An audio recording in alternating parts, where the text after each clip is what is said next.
Olá, pessoal, boa tarde. Eu espero que esteja tudo bem com vocês. Eu sou a professora Kelly Campelo, nossa intérprete de Libras, a Ruth. Nós desejamos que todos vocês sejam bem-vindos e bem-vindas a mais uma aula aqui de Projeto de Vida pelo canal Educação. Então, você que está aqui no nosso bate-papo, assistindo a nossa aula ao vivo através do nosso canal no YouTube, apareçam aqui no nosso bate-papo, me manda aqui um oi.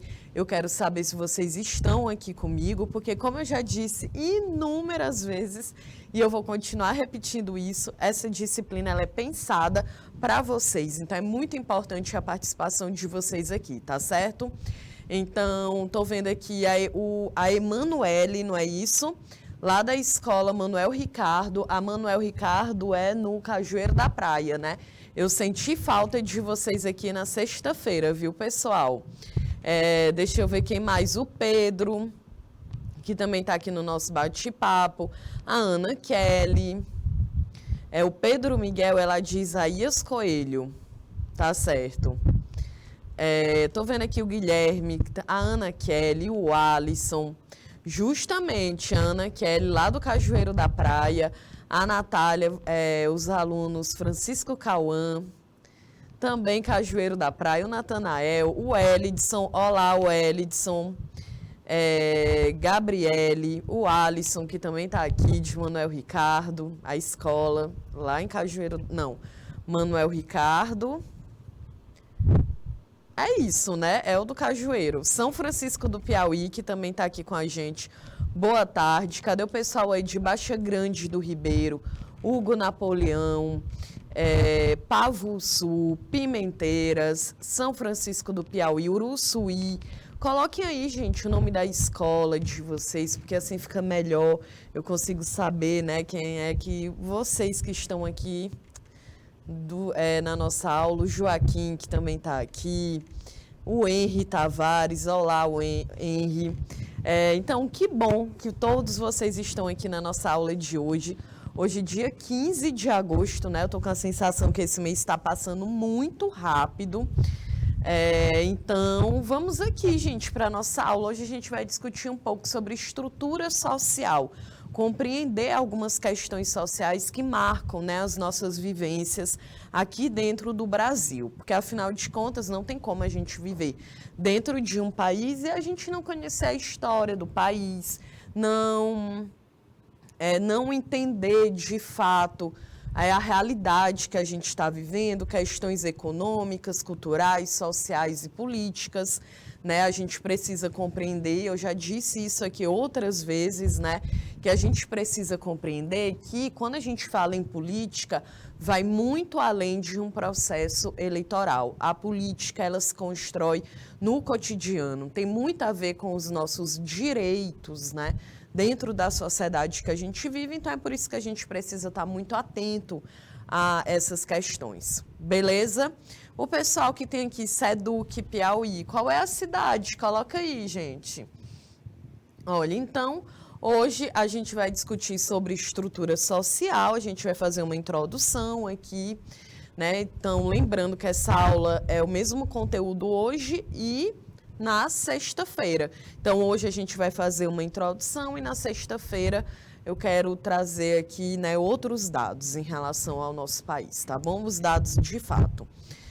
Lembrando também que muitos dados que eu trouxe aqui nessa aula é do IBGE, e aí esse ano de 2022 o IBGE, né, os recenseadores voltaram às ruas do Brasil, né, a fazer entrevistas com as pessoas para a gente poder compreender, né, como é que está o país, gente. Porque o IBGE ele faz uma análise bem grande em questões como salário, número de pessoas que moram dentro de uma casa, né, natalidade, mortalidade, saber os índices da economia, de emprego. Então, é muito importante que a gente responda os recenseadores aí do IBGE. Eu sei que a gente vive dentro de um país que tem uma criminalidade muito grande, então as pessoas acabam ficando com medo, né, de abrir ali suas casas, né, ou de responder essas perguntas. Mas eu quero que vocês se liguem que é muito importante, porque o IBGE, ele contribui para a gente entender como é que o país está. né? Então, ele é feito a cada 10 anos, o último foi em 2010, e agora, né, a gente precisa esperar, era para ter tido em 2020, não teve, porque não tinha como as pessoas irem para as ruas, né, fazer as entrevistas, e agora voltou em 2022. Então, é muito importante, né, que a gente lembre, que a gente realmente responda. E lá, gente, as pessoas que estão trabalhando pelo IBGE, né, fazendo as perguntas, as entrevistas, no próprio colete que eles usam, são coletes que são identificados e são coletes que têm um QR Code, você pode apontar, né, a sua câmera e saber quem é aquela pessoa, tem um nome, tudo direitinho, para que realmente você se sinta seguro, né, de passar alguns dados em relação à sua família, tá certo? Ó, São Francisco do Piauí, olá, a professora Marinalva, que está lá, arrasou, ó, disse que a gente lá tem mais, né, 22 alunos presentes no primeiro ano do curso de informática, arrasou. São Francisco do Piauí, que está aqui com a gente. Então, olha aqui, gente, a estrutura social, ela é um sistema de organização da sociedade que decorre da inter-relação e posição, status social entre seus membros, ou seja, é a ideia de que a sociedade, ela tem uma organização, uma divisão social, né? Então, é o que a gente fala do status social. Em qual dessas camadas da pirâmide social você que está assistindo essa aula, você acha que está inserido, né? Então, essas divisões, elas são determinadas por diversos fatores, dentre os quais a gente, dentro de um país, nós temos diferenças econômicas, diferenças políticas, diferenças sociais, culturais, diferenças históricas e também diferenças religiosas, né, gente? Então, tudo isso acaba sendo enquadrado, tá certo? Dessa maneira, a estrutura social, ela estabelece uma série de direitos e deveres praticados pelos diversos grupos que constituem uma sociedade. Então, aqui, por exemplo, quando vocês veem aí essa pirâmide social, né, a gente divide a sociedade em relação ao acesso que a gente tem à educação, à segurança, à escolaridade. Então, nós temos na base da sociedade brasileira, em maior quantidade, são as pessoas que são consideradas pobres, depois vem a classe média, quem é considerado rico e os muito ricos. Então, nós temos essa divisão.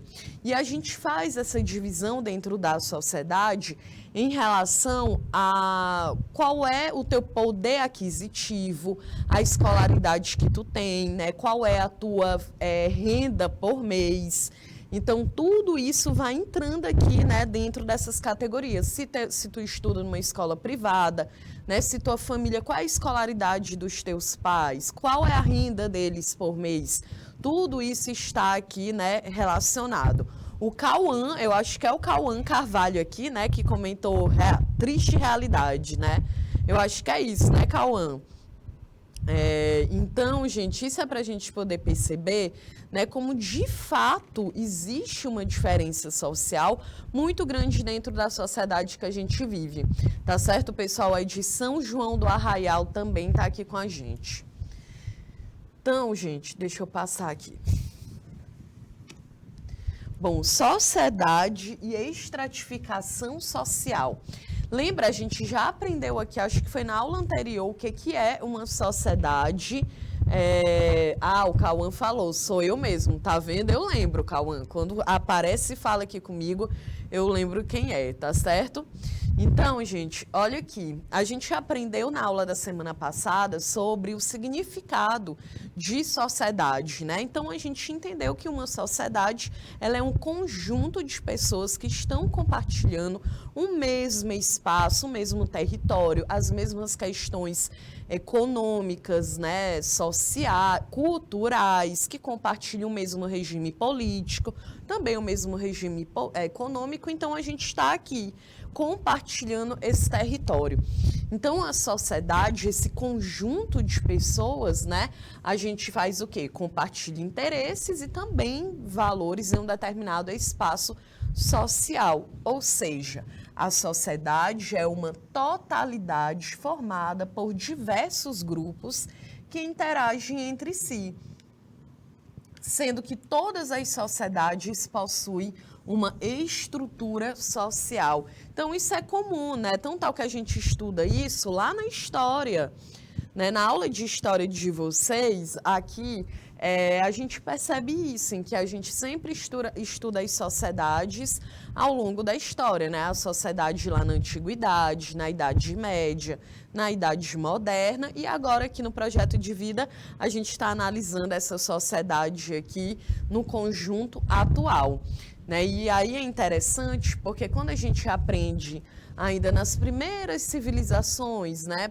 Uma das mais antigas, como a Mesopotâmia, existia uma sociedade bem dividida, né? No Egito, também uma sociedade dividida, e isso aqui é conteúdo da primeira série do ensino médio.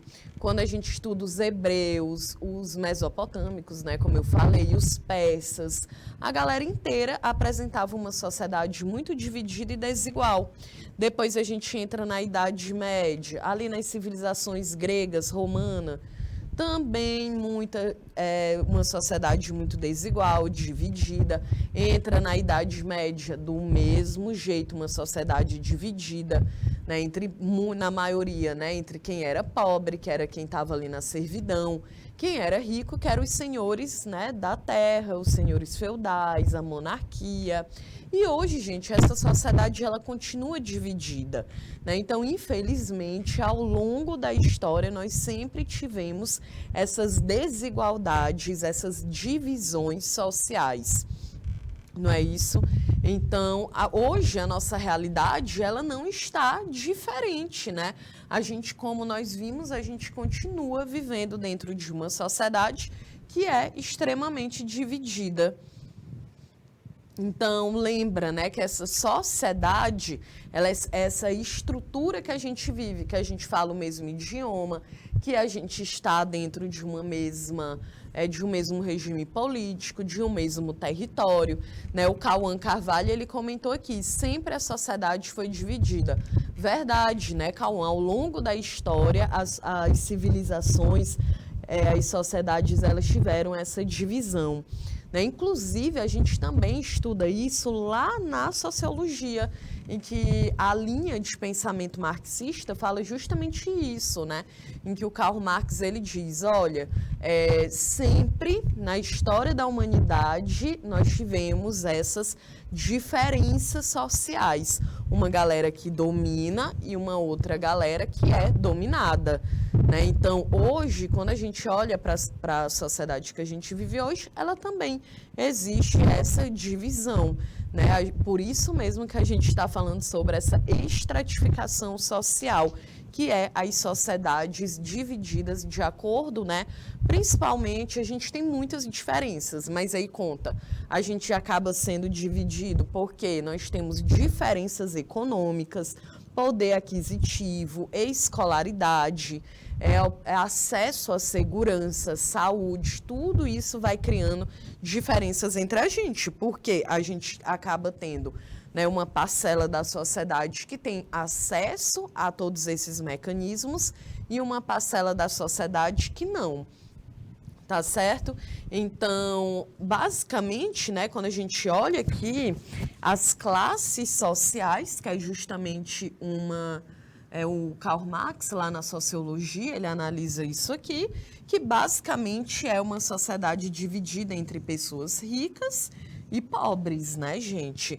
E nós sabemos que isso está atrelado justamente ao sistema capitalista, que inclusive vocês também estudam lá na história, né? Porque eu também sou professora de história na primeira série e a gente aprende lá sobre o nosso acesso, de que forma que a sociedade ela é dividida. Né? A gente aprende lá no Karl Marx, né, em que ele diz, olha, a gente estuda sobre o surgimento do capitalismo no final da Idade Média, com o renascimento comercial, urbano Então, também é um ponto bem importante para se ligar. O Cauã, gente, ele comentou aqui no nosso bate-papo assim: ô Cauã, na hora que eu ia ler, tu apagou. Coloca aqui. E eu não tinha lido ainda. Desculpa. Coloca aí de novo o teu. Não, mas é porque ele já falou aí que não é ele, entendeu? Ou que não é a Natália, é o Cauã mesmo. Coloca aí, Cauã, de novo o teu comentário. Beleza, então vamos passando aqui, olha. Então, desigualdades sociais, né? A gente tem uma questão econômica, social e cultural. Isso é importante para a gente analisar, porque quando a gente pensa em desigualdade social, a gente atrela muito então, porque uma pessoa ela tem acesso a dinheiro e outras não. Mas eu quero que vocês entendam que a desigualdade social, ela acaba impactando em muitas outras questões. Então, por exemplo, hoje no país que a gente vive, tem uma média, né, de quase 15 milhões de pessoas desempregadas. E quem não está nesse quadro aí, né, ainda tem um trabalho informal. Então, imagina, tu tá desempregado. Né? E aí, ó, a Bruna Carvalho, que está aqui no nosso bate-papo. Então, imagina, a Bruna, ela está desempregada. Só que a Bruna, ela tem 3 filhos para poder sustentar. Como que ela vai sustentar essas crianças e os pais dela que moram com ela, gente, se ela não tem dinheiro? Como é que ela paga o aluguel, a água, a luz? Como é que ela come no final do mês? Não tem como. Certo? Então, por exemplo, a gente já aprendeu aqui que trabalho é um direito. Está na Constituição Federal de 1988, está na Declaração dos Direitos Humanos, que todo indivíduo ele precisa ter acesso ao trabalho, porque a gente vive dentro de um sistema capitalista e não tem como a gente conseguir viver aqui se eu não tenho como me sustentar. Certo, gente? Então, isso aí acaba gerando uma série de desigualdades, né? A desigualdade em relação à educação. Como é que eu vou ter acesso à educação? Como é que eu vou ter acesso ao lazer, à saúde? A gente precisa da geração de renda, certo? Ó, o Cauã agora ele comentou, eu disse que às vezes as coisas são mais fáceis para o lado daqueles que têm mais condições. Desculpe se eu estou errado de alguma forma, apenas minha opinião. Ô, Cauã, claro que não. Olha, eu quero justamente isso, certo? Que vocês participem da nossa aula, que vocês coloquem aqui o seu ponto de vista, porque fica muito mais interessante a nossa aula. A gente consegue, de fato, aqui fazer um debate, né? Então, olha aqui, Cauã, foi perfeito o seu comentário, porque olha aqui essa tirinha que eu coloquei para a gente poder analisar. Tá vendo? A gente tem uma pessoa numa pilha de dinheiro, ela tá lá no topo. E isso, gente, é claro que facilita muito mais a tua vida quando tu tem acesso ao dinheiro. Porque a gente sabe que dentro desse sistema, o dinheiro, ele compra educação, ele compra saúde, né? Porque tu passa a ter acesso a uma educação de mais qualidade, tu tem acesso a um plano de saúde com mais qualidade. O dinheiro, ele te possibilita fazer viagens internacionais, então tu acaba adquirindo mais cultura, mais conhecimento, né, numa determinada viagem. O dinheiro te possibilita ter acesso a uma boa moradia, com segurança, com proteção, com conforto. Então, é claro, né, gente, que o dinheiro, o capital, ele te possibilita uma série de privilégios. E é justamente isso, né? Agora, eu vou até falar aqui um pouco sobre que o Brasil, por exemplo, voltou a entrar na linha, né, no mapa da fome. Então, tu imagina a diferença, né, de uma criança que ela acorda e ela tem uma família estruturada, ela tem como tomar um banho, tomar um café, ir para uma escola, ter acesso a uma educação com qualidade, com segurança. A diferença para uma criança que acorda dentro de uma periferia, que os pais estão desempregados, que não está indo para a escola porque está tendo que pedir comida no sinal. Então, tu imagina a diferença. É claro, gente, que isso gera um impacto na vida de qualquer pessoa. É por isso, quando eu digo aqui a vocês que a gente precisa se ligar nas questões políticas e econômicas do país que a gente vive, porque isso gera impacto na nossa vida. A gente sofre as consequências diretas de uma crise econômica, por exemplo, certo? Então, a Luana aqui, ó, falou aqui para mim, a nossa intérprete de Libras, sobre a gasolina, por exemplo. Então, a gente está vivendo, né, um período em que ela está muito alta. É claro que isso gera um impacto na vida dos trabalhadores, gente. Ou então, uma cidade que não tem um transporte público eficiente. Como que uma pessoa que mora, né, a 40 minutos, a 1 hora do centro, eu posso dar um exemplo aqui da cidade de Teresina, né? Então, que é onde eu vivo. Então, por exemplo, eu moro em um bairro aqui da cidade de Teresina que a gente leva uns 40, 50 minutos dentro do ônibus para poder chegar no centro da cidade. E aí a gente pode se questionar, e o trabalhador, né, que tem que ir, tem que voltar todos os dias em um transporte público que não é eficiente, que não é confortável, em que passa um longo período sem passar, né, uma média de espera de 40, de 40 minutos a 1 hora. Então, não tem como, gente. Isso quando tem ônibus. Então, isso gera também um impacto na forma como a gente vive, tá certo? Supermercado, comida, que também é a base. Como é que a gente vai sobreviver se a gente não tem condição de comprar um alimento que seja nutritivo, que seja saudável, né? Então, são essas questões e é no nosso cotidiano, por isso que a gente precisa estar atento, estar atenta a tudo isso que está acontecendo, né? Na sociedade que a gente vive, tanto como também já aconteceu. O Cauã, ele comentou, mas está difícil, né, professora? Parece que quanto mais as coisas evoluem, ficam mais caras, né?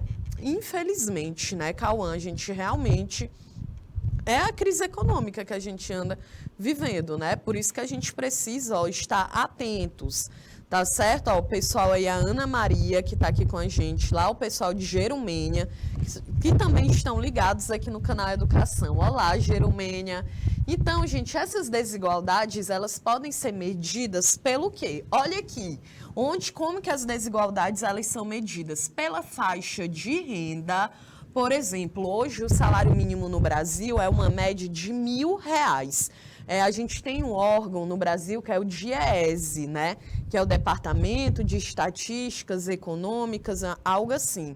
E lá o DIEESE falou no início do ano que o salário mínimo no Brasil deveria estar na média de R$6.000. Eu acho que era 6.500.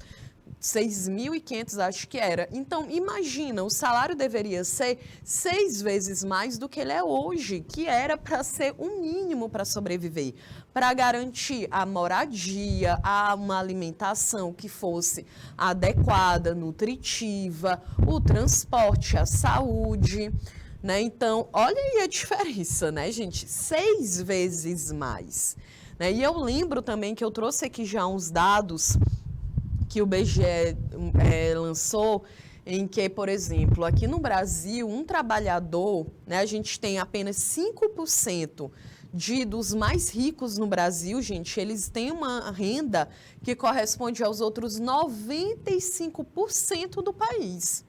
Então, é uma desigualdade muito grande, né? Eu trouxe também aqui alguns dados para a gente poder analisar. Então, essas desigualdades envolvem faixa de renda, né? Quanto que você recebe por mês. Também podem ser utilizados o IDH, que é o Índice de Desenvolvimento Humano, a escolarização, porque, claro, quanto mais acesso à escola, à educação formal você tem, mais possibilidades você vai ter, né, de ter aí um poder aquisitivo. Então, é nisso que é a ideia é baseada, né? Quanto mais educação a pessoa tem acesso, mais outras possibilidades, né, vão surgindo na sua vida. A ideia é essa, né? Então, aqui, ó, a escolaridade, a saúde, a segurança, o saneamento básico. Então, para analisar se tu vive dentro de uma situação que é considerada desigual ou não, tudo isso aqui, tá certo, Francisco? A gente precisa aqui analisar, tá certo? Ok, vamos aqui adiante. Então, a estratificação social, as hierarquias que existem dentro de uma sociedade, né? O Elidson diz que está entendendo, beleza. Então, a gente sempre nessa pirâmide social, e também é um conteúdo que vocês estudam lá na geografia, a gente tem os estratos sociais, né? As camadas sociais que são mais elevadas e as que são... né, estão no nível mais baixo. E é claro que quando a gente coloca, professora Kelly, então o que pode considerar uma pessoa que está na linha da pobreza? Na linha da pobreza, ou eu acho que foi em 2021 que mudou, porque até 2020... Não, foi assim que começou a pandemia, justamente. A gente dizia que se uma pessoa ela recebia até R$300 por mês, ela já estava na linha da pobreza. Mas em 2021, né, o Brasil, né, a população está ficando mais pobre ainda, que agora diminuiu de 300 para R$156. Então, se tu conhece uma pessoa que recebe até, né, que de alguma forma, ou ela trabalha, ou ela tem algum programa social, faz parte, se ela recebe até R$156 por mês, ela está na linha da pobreza. Tá certo, gente? Então, tu imagina, você que está aqui agora assistindo essa aula, eu quero que você faça esse exercício aí de reflexão. Imagina se dá para sobreviver no Brasil hoje recebendo R$156 por mês, gente. O gás, né? Eu comprei o gás essa semana e lá no meu bairro tá R$120. E se passa no cartão de crédito, vira 125. Então, R$120 é um gás. E tu recebe 156. Tu compra o gás, mas tu não compra comida, eu tenho certeza. Se tu compra comida, tu não tem um gás para fazer essa comida. E tu vive onde? Como é a tua casa? Será que tu tem acesso ao saneamento básico, a um esgoto, a uma água encanada? Gente, isso tudo inclui se tu vive dentro, né, se tu entra numa categoria que você vive na linha da pobreza. A gente tem aqui no Brasil, as periferias no Brasil, os bairros mais periféricos, a gente não tem saneamento básico, né? Até tratamento de esgoto no Brasil, gente, é muito pequeno. Né? Será, eu fico até refletindo, será que o esgoto que sai ali da minha casa, ele realmente está sendo tratado? Será que a água que a gente bebe, de fato, ela está sendo ali tratada? Porque até isso, até o saneamento no básico no Brasil, ele é muito pequeno. Eu lembro que quando a gente começou a pandemia da Covid-19 lá no início de 2020, os casos de Covid nas periferias, eles eram altíssimos, porque nem água a galera tinha para lavar a mão. Ó, deixa eu ver aqui o comentário de vocês. A Bruna, ela comentou, não dá não, vai só para o gás. Ou melhor, é melhor ir para o carvão, porque está mais barato, né, Bruna? Verdade. O Pedro disse, arredondando o valor de um bujão de gás. Pois é, né, gente? R$120, né? Imagina aí, né? E se tu recebe 156, que é a pessoa que está ali na linha da pobreza, não tem como, gente, tá? Então, é isso que a gente precisa refletir, que como que a gente vive dentro dessa sociedade, né? Então, tiveram muitos casos de muitas comunidades que se uniram. Eu vi um caso no Rio de Janeiro, no Morro do Alemão, em que os próprios moradores, né, eles fizeram um fogareiro, né, acho que é assim que a gente fala, um fogãozinho, né, de barro, a galera fez lá e usava com carvão, e era um fogão comunitário. Então, as pessoas poderiam ir ali, fazer sua comida, utilizar aquele fogão, né, que era com carvão, ou então algumas, né, pessoas ali arrecadavam os alimentos para poder fazer um almoço comunitário para a galera, porque era isso, né, muita gente desempregada, tudo muito caro, não tem como. Então, é assim que a gente vai medindo essas desigualdades, né? E aí, olha que a gente tem essa estratificação, essa desigualdade econômica, que é justamente o que vai definir, né, as pessoas entre pobres e ricas, né, qual é a posse de materiais que ela vai ter. E dentro da sociedade que a gente vive, no sistema capitalista, né, até mesmo os produtos, eles são vendidos pensando em quem é pobre e quem é rico. Então, por exemplo, um celular. A gente hoje, né, tem celulares de 12 mil reais, né, 13 mil reais. E aí tem celulares que custam R$ 1.000. Isso que significa o quê? Que tu vai comprar de acordo com o teu poder aquisitivo. E o sistema, ele tá aqui justamente pensando, beleza, porque se eu fizer produtos que só vai valer 15 mil, quem não tem o dinheiro para comprar o dos 15 mil não compra, aí não consome. E o sistema, ele não funciona assim.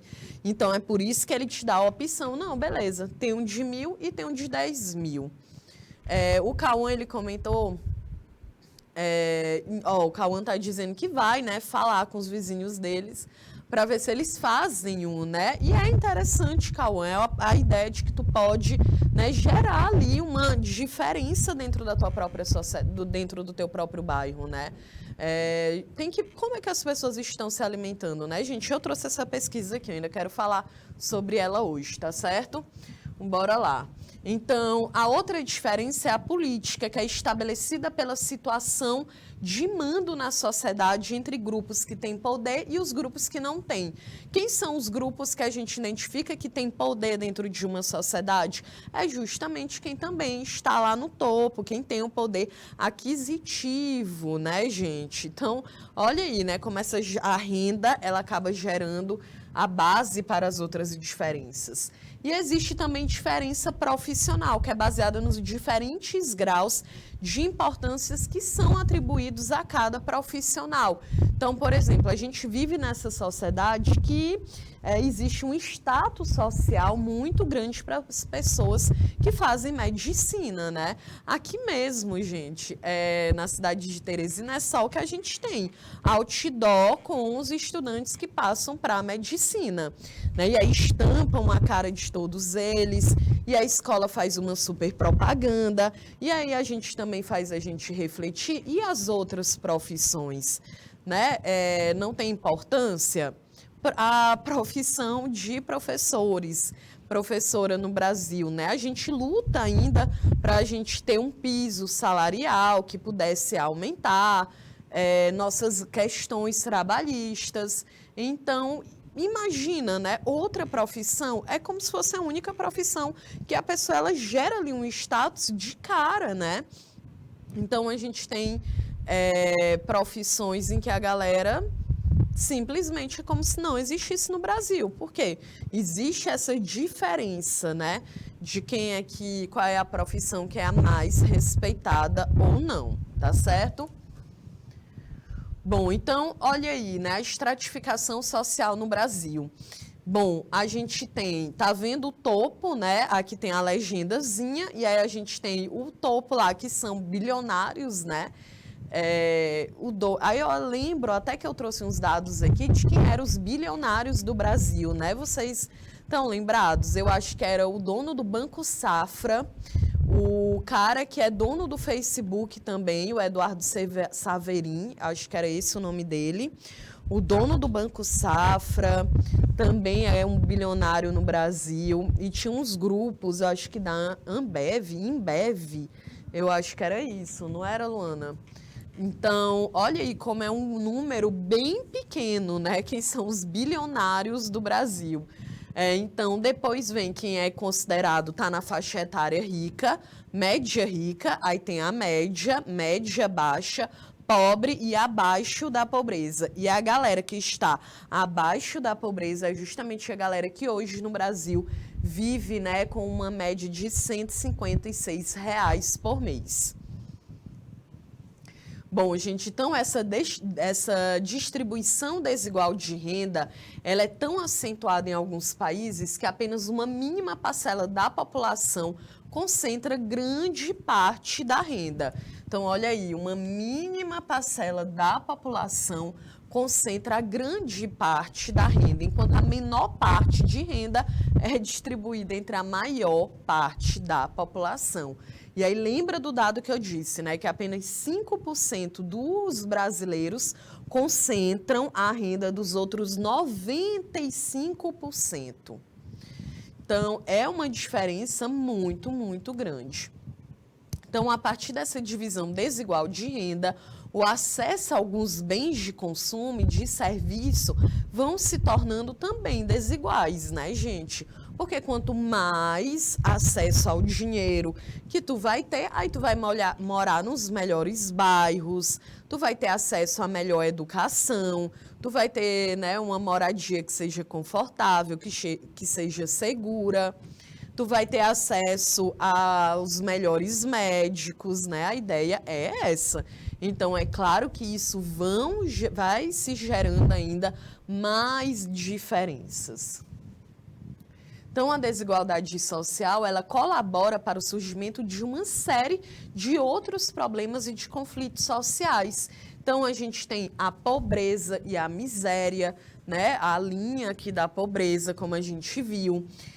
Fome, desnutrição, mortalidade infantil, evasão escolar, marginalização de grupos sociais, o aumento de moradores em situação de rua, o aumento de índices de violência, de criminalidade. Então, é uma série, né? Essa desigualdade social, ela enquadra uma série de questões. E aí dá para a gente poder justamente refletir sobre isso, né? Quanto mais desigualdade a gente tem, mais violência a gente vai ter, mais criminalidade também, mais pessoas vivendo em situação de rua, né? Na extrema vulnerabilidade. Evasão escolar, né, que infelizmente é um traço da educação brasileira, né? Muitas vezes a gente acaba não entendendo a importância da educação, até porque a educação ela não gera diferenças na nossa vida de imediato, né, gente? É algo a longo prazo, é algo para que tu possa ter cada vez mais consciência do local onde tu vive, né, da realidade que tu vive, como é que tu pode transformar essa realidade. Então, olha aí, né? Sempre a desigualdade é esse conjunto aqui de conflitos. E aí, os tipos de desigualdades que a gente tem? A gente tem desigualdade... Deixa eu ver aqui. Ah, trouxe sim a matéria. A gente tem desigualdade econômica, né, que é em relação à distribuição de renda. Eu acho que eu também já trouxe esse dado aqui para a gente, de que o Brasil, acho que ele está em 7º lugar. E olha que o mundo, né, a gente tem mais de 180 países, 196, eu acho, países, e o Brasil está em 7º lugar em relação à diferença de renda, de acordo com o Banco Mundial. A gente tem desigualdade racial, né, mesmo o Brasil sendo o maior país negro fora da África. O país considerado mais negro do mundo é a Nigéria, que está em 1º lugar e é um país africano. E o Brasil está em 2º lugar como o país mais negro do mundo e mesmo assim é um país também considerado um dos mais racistas do mundo. Tá certo, gente? Então, olha isso, né? É muito uma herança do nosso Brasil colonial, em que era tranquilo, legitimado você escravizar uma pessoa. E a escravidão no Brasil durou mais de 350 anos, né? A gente só tem 134 anos que a escravidão acabou no Brasil. Então, é claro que isso vai se gerando muitas consequências, como é o racismo estrutural. A gente também tem desigualdade regional, porque nós temos, né, cidades que são consideradas aí superpovoadas, desenvolvidas, em que o sistema econômico é muito forte lá, como é o caso de São Paulo, né, na cidade de São Paulo, no estado de São Paulo, em que é uma cidade em que as pessoas elas têm, por exemplo, muito acesso à cultura, né, a espaços culturais de graça, um transporte que, enfim, né, mais pessoas necessitam daquilo ali. Então, a gente acaba tendo menos acesso, né, à cultura, à saúde, à educação. desigualdade de gênero, em que existe uma diferença muito grande no Brasil entre homens, mulheres, homossexuais, transgêneros, travestis. Então, isso gera uma diferença também, né? A prova de que o Brasil também é o país que mais, um dos países que mais mata LGBTQIA+. Então, é um país em que a gente encontra muitas violências, né? E isso também é o quê, gente? Uma marca da desigualdade social, tá certo? Ah, o Cauã, ele disse assim, né, que de vez em quando ainda aparece casos de escravidão, de trabalho análogo à escravidão. Perfeito, né, Cauã? Eu lembro que no mês passado a gente teve um podcast que ele ficou muito conhecido no Brasil, né, e aí vocês estão ligados, né, no podcast, que basicamente é algo que você escuta, né, então, que estão bem famosos aí nesses aplicativos de música. E agora também tem esses videocast, né? Então, são pessoas conversando, beleza. E aí teve um que ficou bem famoso, coloca aí no bate-papo se vocês viram, que foi o da Mulher da Casa Abandonada. Vocês chegaram a ver, foi um podcast produzido pela Folha de São Paulo, lá, produção e a narração do jornalista Chico Feliz, que ele já é um jornalista bem conhecido, assim, ele investiga alguns casos, né? Já investigou alguns casos. Então, ele fez esse podcast contando a história que chamou a atenção dele de uma casa que ficava ali na Rua Piauí, né, coincidentemente, lá em São Paulo, em um dos bairros mais ricos da cidade de São Paulo, que é o bairro de Higienópolis.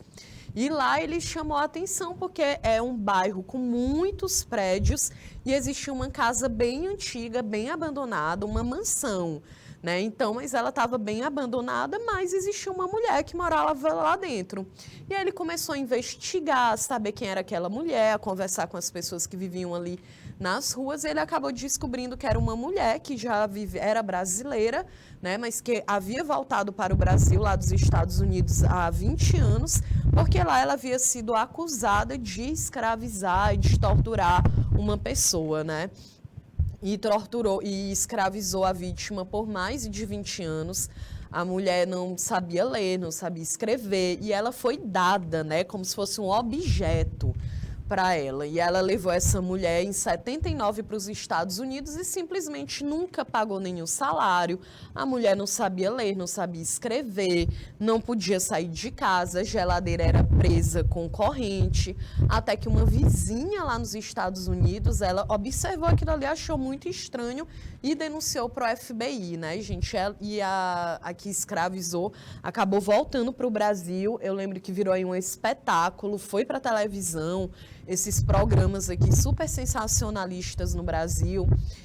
Aquela Luísa Mel aí, né, que ela é tipo assim, não pode maltratar animal, mas pode escravizar pessoas, né, porque ela foi lá, invadiu a casa da mulher, pegou o cachorro, saiu aí na televisão, gente, saiu na internet toda. Então, isso aí é para a gente ver, e aí nesse mesmo podcast ele citou vários acontecimentos assim no Brasil, de que existem muitas pessoas que ainda vivem uma situação, né, análoga à escravidão. E aí é muito comum, e aí mostrou, né, algumas pesquisas científicas, ele chamou alguns especialistas para poder falar sobre o trabalho doméstico no Brasil, e a maior parte das pessoas que trabalham, né, com o trabalho doméstico no país são mulheres, e a maioria são mulheres negras. E no Brasil existe muito aquela cultura de dizer assim, então, por exemplo, eu moro na cidade de Teresina, aí eu digo, eu vou chamar uma menina, uma criança que mora lá no interior, para ela vir para minha casa, aí tu trabalha e tu estuda. Né, gente, não tem como. Certo? Então, aí diz assim, mas é como se fosse parte da família. Não, né, gente? Então, isso aí é muito importante que as leis trabalhistas, elas estejam presentes, né? Que essas pessoas, elas possam trabalhar de carteira assinada, que elas tenham os seus direitos guardados, né, preservados. E não tem essa história de dizer, é quase como se fosse da família. Não, porque você não bota como uma pessoa que é da sua família ali para trabalhar 24 horas para ti, né? E aí, então, tem que ser pago, né, gente? Tem que ter carteira assinada. Então, o Brasil, ele bate recordes e muitas dessas mulheres, porque a maioria são mulheres, vivem, né, em situação análoga à escravidão, porque a pessoa praticamente, ela perde, né? Ela não tem liberdade de expressão, ela não tem um salário, então ela não tem nem como sair dessa casa. Então, joga aí na internet, Cauã, procura aí esse podcast, A Mulher da Casa Abandonada. É bem interessante, porque é bem investigativo e é um caso real, né, gente? O crime prescreveu, ela fugiu dos Estados Unidos, então ela mora aqui. Ela havia ido morar lá em 79 com o marido, que foi trabalhar na NASA. Ele passou 7 anos preso nos Estados Unidos, mas ela fugiu para cá e nada aconteceu, né? Então, a justiça não foi feita, né? Então, ela continua morando lá na casa e é isso, né? Então, é bom para a gente justamente refletir, né, em relação a justamente o trabalho no país. A gente tem muitos casos, né, gente, de pessoas que foram, saíram da região que mora, principalmente no Nordeste, e vão trabalhar em canaviais, ou vão trabalhar, né, em alguns setores ali, no campo, principalmente, e essas pessoas acabam sendo privadas da liberdade, né, também trabalhando em um sistema análogo à escravidão, tá certo? Então, um ponto aqui, falando ainda de desigualdade social, só para a gente poder fechar a nossa aula, eu trouxe uma pesquisa que foi em relação ao mapa da fome, né? De que o Brasil ele voltou a entrar no mapa da fome. Então, a fome avançou no Brasil aqui no ano de 2022 e atinge mais de 33 milhões de pessoas. Isso aqui foi os dados do Inquérito Nacional sobre Insegurança Alimentar no contexto da pandemia da Covid-19 no Brasil, da rede Pensan, que mostram que só 4 entre 10 famílias conseguem acesso pleno à alimentação. Então, essa edição recente da pesquisa mostrou, gente, que mais da metade da população brasileira convive com insegurança alimentar em algum grau. Então, é muito impressionante isso aqui. Hoje, o Brasil, a gente tem uma média de 212 milhões de habitantes, então pelo menos mais de 100 milhões no Brasil estão em uma insegurança alimentar. E a insegurança alimentar, ela é medida no grau leve, no grau moderado ou no grau grave, que de fato é a fome, né? Então a gente tem pessoas que só têm ali um almoço, né, e uma refeição muito baixa, às vezes, justamente em valor nutricional. Então, ela está numa insegurança alimentar. Ela não sabe se ela vai jantar, ela não sabe se ela vai almoçar no outro dia e, de fato, tem as pessoas ali que não têm o que comer, né, que podem passar o dia inteiro sem se alimentar de nada. E aí eu trouxe aqui algumas questões, né, que foram analisadas. Então, por exemplo, o Brasil ele retrocedeu à década de 1990, em que essas estatísticas que foram coletadas entre novembro de 2021 e abril desse ano, a partir da realização de entrevistas com mais de 12 mil casas, tanto nas áreas urbanas quanto rurais, tá certo? Então, a segurança alimentar e a insegurança alimentar foram medidas pela Escala Brasileira de Insegurança Alimentar, o EBIA, que também é utilizada pelo IBGE.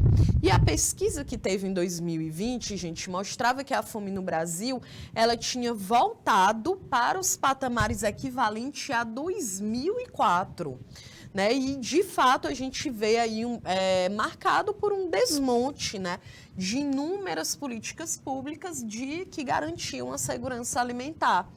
Então, eu trouxe aqui uma fala da Ana Maria Segal, que é uma médica epidemiologista e pesquisadora dessa rede Pensan, e ela diz: a pandemia surge nesse contexto, né, do aumento da pobreza e traz ainda mais desamparo e sofrimento, né, gente? É claro, e foi até aquele dado que eu falei.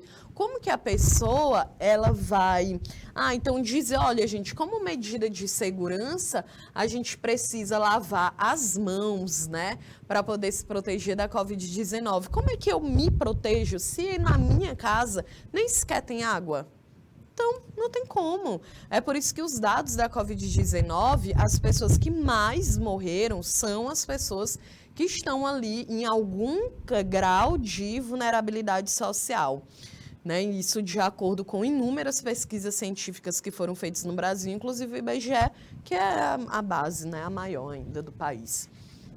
Então, olha aqui, vamos analisar alguns destaques dessa pesquisa. O Norte e o Nordeste foram mais impactados, né? Então, para vocês terem uma ideia, mais de 71% do Norte passa fome e mais de 68% da região Nordeste também está com algum grau de insegurança alimentar. E é muito assustador.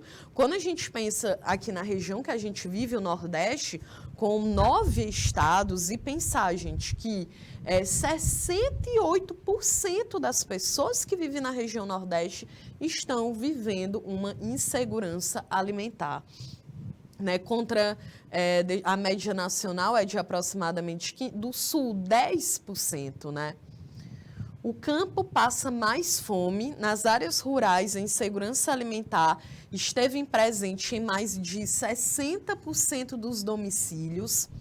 Então, e até quem produz alimento também está pagando um preço alto. Isso é muito impressionante a gente pensar, porque a agricultura familiar, mais de 70% da comida que chega na tua casa é produção da agricultura familiar.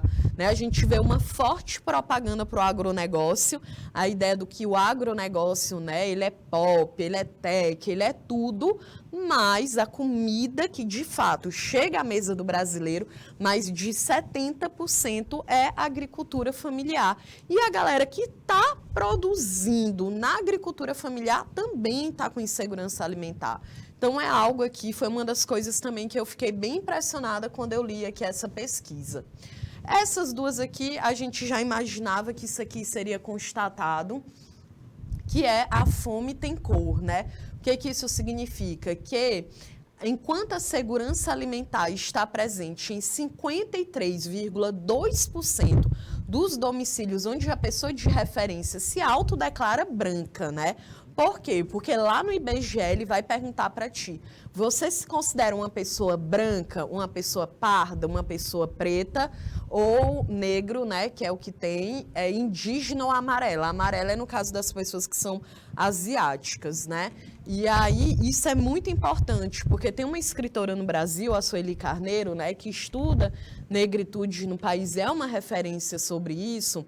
Ela diz que o próprio IBGE, né, ele não tem, antes a gente tinha o preto no IBGE, mas ali na década de 60, a galera tirou o preto e colocou o pardo e o negro, né? E ela diz que isso também é uma estratégia para poder fazer essa divisão dentro da sociedade, em que as pessoas, elas não é uma questão de identidade, não se vê, né, preta, não se vê uma pessoa preta, né? Mesmo que o Brasil seja o segundo país mais preto fora da África.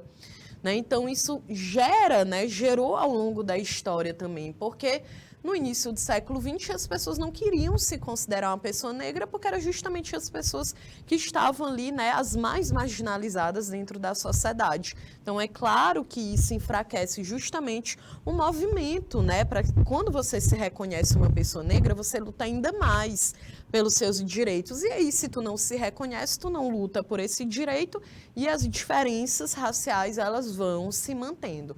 Então, também é uma estratégia, né, para se manter a desigualdade.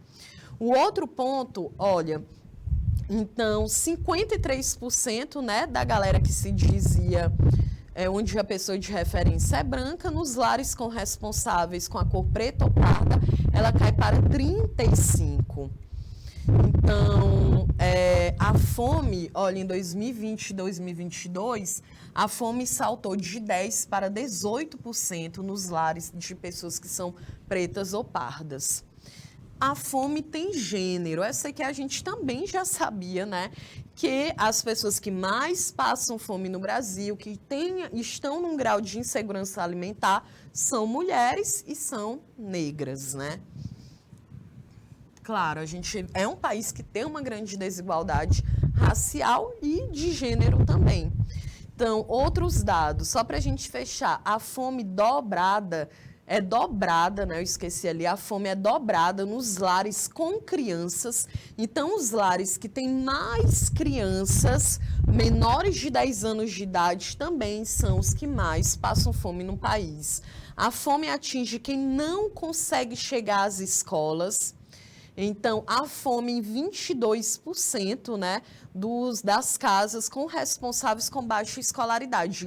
Então, quanto mais, né, baixa escolaridade, mais fome passa, porque isso também te impossibilita de ter os melhores empregos com os melhores salários. Ó, falta água para beber e cozinhar. Gente, falta água para beber. Só daí era para o Brasil a gente fazer alguma coisa, né? Acontecer alguma coisa, aumentar a consciência das pessoas, porque falta água para beber, gente. Um dos países que tem a maior reserva de água doce do mundo. E ainda tem a vergonha de sentir fome. Isso aqui também foi um dado que me chamou muita atenção, porque de todas as famílias entrevistadas pela pesquisa, 8,2% relataram uma sensação de vergonha, de tristeza, de constrangimento, né, pelo uso de meios que ferem a sua dignidade. Porque a galera vai procurar comida onde? No lixo, gente. Lembra de um vídeo que teve aí, que super chocou todo mundo, que durante a pandemia a galera tava tirando o lixo de uma caçamba, de um carro lá de lixo. A gente viu também uma galera fazendo fila para poder comprar osso, né? Então, é a realidade que a gente vive num país, a gente precisa conhecer essa realidade. Um dos pilares da educação, e a gente já teve uma aula sobre isso, é para que a gente possa desenvolver um pensamento crítico, e não tem como desenvolver um pensamento crítico se a gente não olha e não entende a realidade que a gente vive, tá certo? Então, eu sou a professora Kelly Campelo, nós estamos aqui encerrando a nossa aula. Coloca aqui no bate-papo se vocês gostaram, se vocês conseguiram entender, porque na sexta-feira a gente vai continuar essa discussão, tá certo? Então, um beijo, um abraço, uma ótima semana para todo mundo e até mais.